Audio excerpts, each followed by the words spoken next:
After Constantine is finally divided with Licinius, actually the new regime of authority in Roman Empire has been established, and the most part of heritage, Diocletian, has been destroyed. Actually in the country the sole authority of August Constantine, unlimited and authorized at that moment still by gods, though empire already on all speeds rushed to monotheism, was established. Exactly in times of Constantine actually has finished registration of dominate as a form of authority. The emperor, whose official title was Augustus, was now the only ruler of the empire. He was not limited neither by the Senate nor by any norms of laws. Only a blood relative of the emperor became an Augustus. The concept that a worthy person with the right skills, not a relative, should sit on the throne was a thing of the past. Now only the dynastic factor was to determine the transfer of power. August power was authorized by the gods, not by the people, the Senate, but by divine will.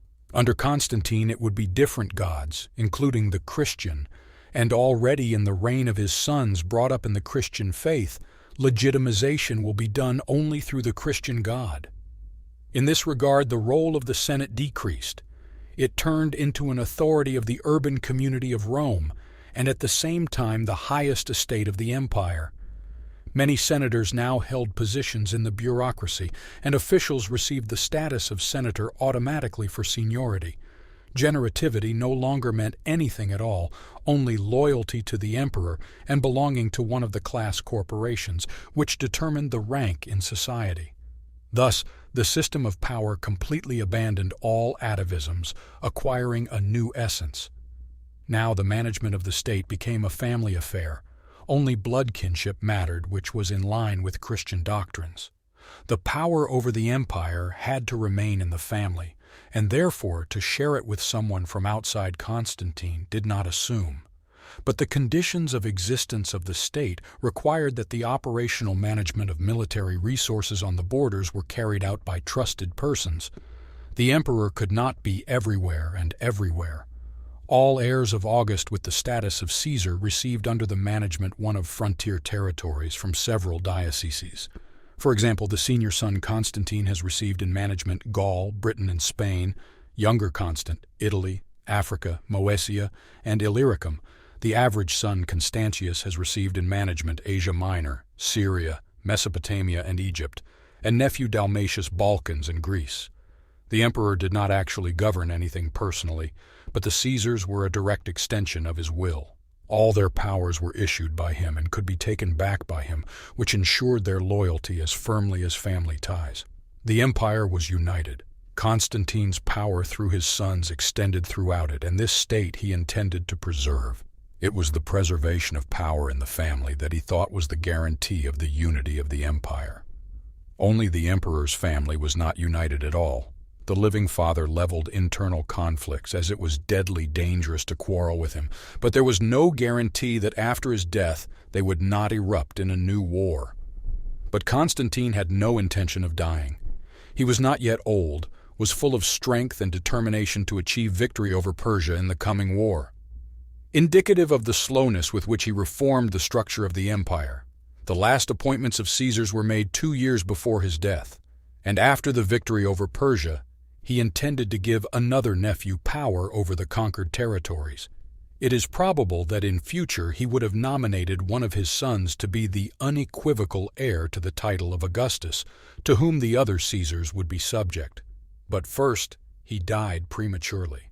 Secondly, the new Augustus also had children, and the Caesars had children of their own, and would have had to either fracture the empire or displace the Augustans, which would also have led to civil war.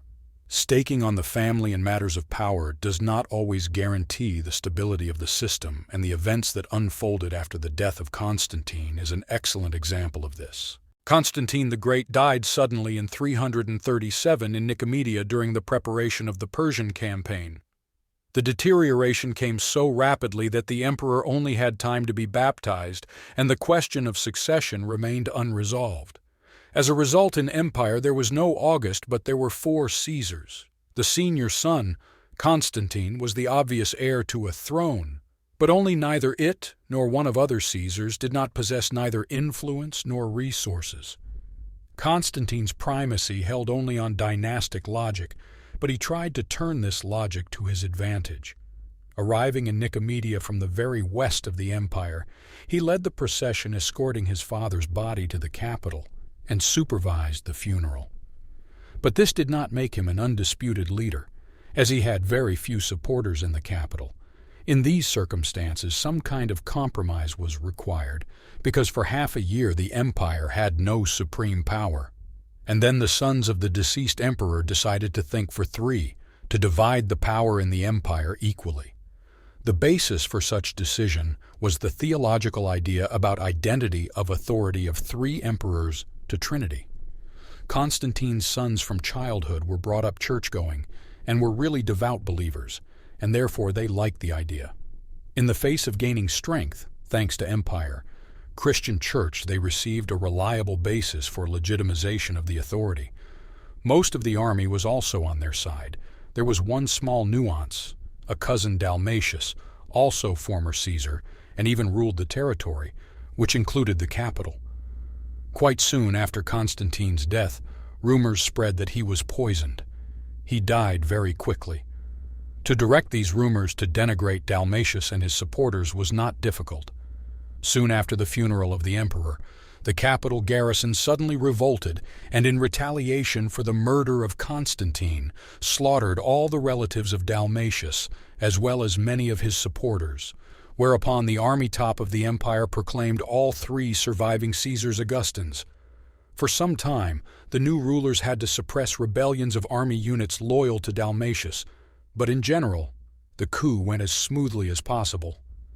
After these events, the brothers met in the city of Viminacium to discuss the further organization of the empire. First of all, the brothers divided the lands of the deceased Dalmatian. Thrace went to Constantius and the rest of Greece Constant, and Constantine. In exchange for his consent, Constant passed Mauretania.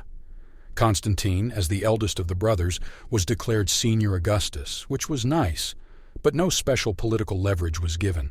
In fact, the agreement between the brothers legalized another division of the empire.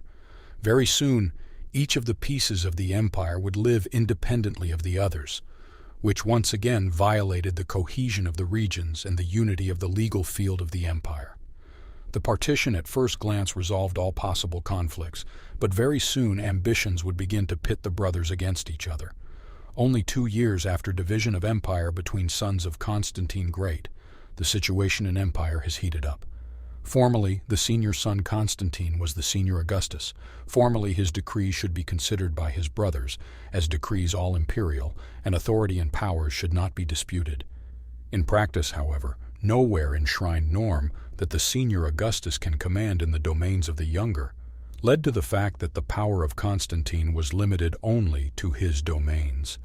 This situation did not suit him, as the throne of his father and the fullness of power by right should have been his. Break with brothers was inevitable, and collision with Constant, whose possessions adjoined to territory of Constantine, was only a matter of time. The occasion for the conflict was Constantine's claim to Italy. Constant at this time was busy reflecting attacks of barbarians on Danube, and on logic could not reflect a blow. But the Danube frontier he secured faster than Constantine expected, and was able to send to intercept the invasion army of his brother's advanced forces. In a single battle at Aquileia, Constantine's troops were defeated, and he himself was killed. Spain, Gaul, and Britain, previously subordinate to him, recognized Constantine's authority. This created a dangerous imbalance in the power of the remaining Augustans. But Constant, though he was now in a strong position, he showed no ambition to establish sole power. Although his relations with his brother were not the best, and worse still, they were complicated by the religious question. While Constantius espoused the then popular Christian doctrine of Arius, Constantus was a supporter of orthodoxy. Since both emperors were interested in strengthening the Christian church, the question of faith became a matter of national importance, but neither the Orthodox nor the Arians were capable of reconciliation. Both branches of Christianity actively fought for dominance in the spiritual life of the empire, and this religious question poisoned the relations of the brothers. Constant and Constantius in correspondence often argued about administrative and ecclesiastical and theological issues. The heat of passion was so great that the brothers were close to breaking up. But the prudence of the brothers did not desert them. The reason for it was the grave external and internal situation of the empire. In the east, Constantius was drawn into a long and bloody confrontation with Persia, and to solve theological disputes with the help of weapons he was not ready. He simply did not have enough resources for this. But things were not easy in Constantine's dominions either. In the western part of the empire, unlike in the east, Christianity was not so deeply rooted, and the role of traditional paganism was strong even despite the laws restricting it. Constantine had to take this factor into account, and a significant part of his administration was represented by pagans, and Christians could not serve as a reliable support of power, except for the dispute of Arian and Orthodox. In Africa actively spread the heresy of Donatists, as well as in the empire walked, and a bunch of smaller heresies. All this created an explosive atmosphere, in which Constantius himself, by his actions, constantly threw burning matches. The young emperor was depraved even by the concepts of the time. He had a bunch of favorites, who had direct access to the body of the emperor. One of them, he even put a monument in Rome. Other aristocrats didn't like the dominance of favorites. The pagans didn't like the emperor's fanatical belief in Christianity. The army did not like the constant checks arranged by the emperor, as he not without reason did not trust the commanders of the legions and demanded from the troops of high discipline. As a result, a conspiracy led by the finance minister and military commander Magnentius, supported by a broad coalition of military commanders and civilian officials, which spoke of a very widespread dissatisfaction with Constantine. In 350, during a feast, Magnentius proclaimed himself emperor and was supported in this by the army. Constantius managed to escape, but was caught up and slaughtered. Now from children of Constantine and alive remained only Constantius, but hardly it was glad of a situation as empire more and more plunged in crisis. On the 13th year after the death of Constantine the Great, the empire was in an extremely unstable state. Of all his children, only Constantius had survived, the others having been killed in feuds. But Constantius ruled only a third of the empire, the east, while the rest was claimed by the usurper Magnentius. But claiming and controlling are two different things. While Italy, Spain, Gaul, Britain, and Africa recognized his power, in the Balkans and Greece, the warlord Vetranian, supported by Constantius's sister Constantia and later by the Augustus of the East himself, rebelled. Magnentius, realizing that his position within the country is still strong, but everything can change at any moment, decided not to test fate and agreed with Constantius on the division of the empire. In fact, he proposed a new tetrarchy, where both Augusts would rule their parts of the empire in a coordinated manner, and then would transfer power to others. Constantius was not at all satisfied with this option, as he would get nothing from it, while Magnentius would strengthen his power by recognizing the son of Constantine the Great, respected by the people. Then Magnentius tried a different approach and proposed to think of three people: Magnentius, Constantius, and Vetranian. But even this proposal was met by Constantius without enthusiasm. At that moment there was no political configuration in which the rulers would not quarrel with each other.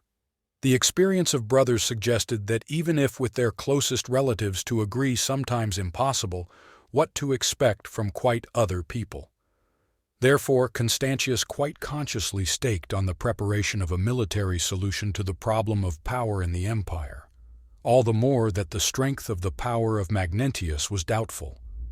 While embassies, Magnentius unsuccessfully tried to get from Constantius a positive answer to the proposals, he was leaving the ground from under his feet.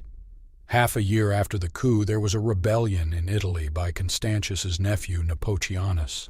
As a direct relative of Constantine the Great, he had vague rights to the throne.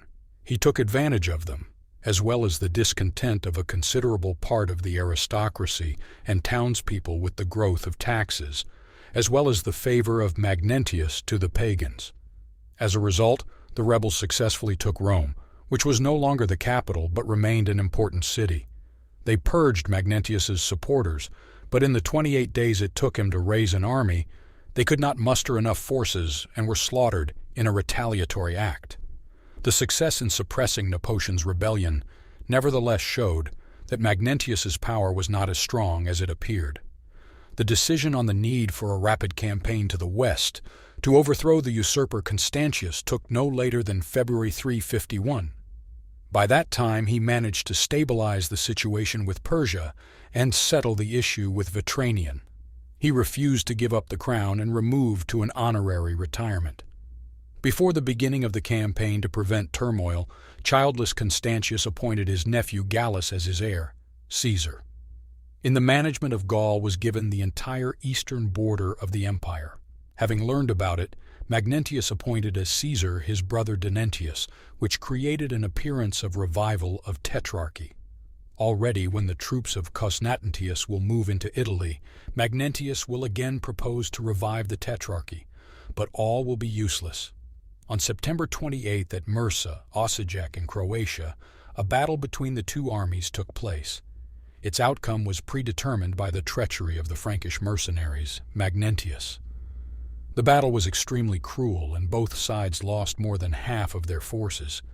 But Magnentius lost more and was forced to retreat to Gaul. But even there he failed to gain a foothold. Constantius announced an amnesty to all supporters of the usurper, and from that mass began to run away cronies. In August 353, realizing the futility of continuing the struggle, Magnentius and Donentius committed suicide. The empire returned to unity again. One country, one people, one August. Constantius quickly forgot his promises and executed a significant portion of Magnentius's supporters as revenge for Constantius's murder. The result of this protracted civil war was an even greater weakening of the West. Italy and Gaul were devastated by wars and barbarian raids, suffered significant human losses. But not less losses have incurred and family of Constantine Great. The most part of it is lost, and the remained were extremely small. Family empire of Constantine's heirs appeared as unattainable chimera, as well as tetrarchy of the most worthy.